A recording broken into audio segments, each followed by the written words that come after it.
家好，家宝妈日志感谢您的订阅和关注，点开通知小铃铛，每次视频的更新都会及时收到哟。大家好，我是家宝妈妈，今天来调牛肉馅儿。我们先把鲜姜15克切片切丝儿备用，葱杆的部分10克切丝儿。把切好的姜丝儿、葱丝儿放入一个碗中，加入一个八角、1小勺的花椒，倒入开水150毫升，盖上盖焖5分钟，然后自然晾凉。这就是葱姜花椒大料水。我们把葱100克切成葱花，把切好的葱花放入碗中，加入盐3克。芝麻油20毫升，搅拌混合，把葱花腌制入味儿，腌5分钟就可以了。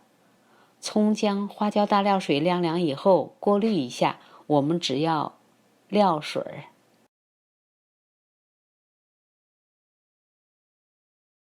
500克偏瘦的牛肉馅放进一个盆里，分3次加入葱姜花椒大料水150毫升。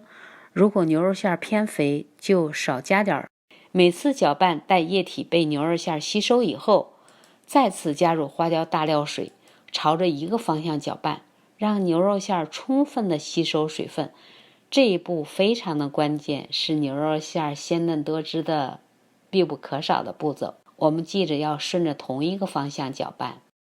加入13香0.5克，五香粉0.5克，白胡椒粉0.5克，生抽15毫升，老抽7毫升。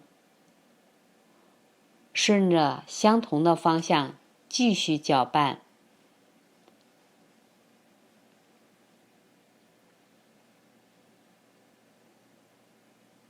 再加入盐7.5克，顺着相同的方向继续搅拌。你会发现这个牛肉馅变得非常的粘稠，非常的有韧性。再加入炒菜的熟油15毫升，芝麻油15毫升，顺着相同的方向继续搅拌。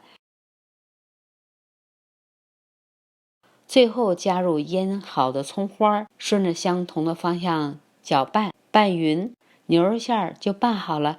你可以做包子、饺子、烙馅饼，也可以加入适量的喜欢的蔬菜在里边。这样拌出来的牛肉馅弹性十足，鲜嫩多汁，味道鲜美，很香。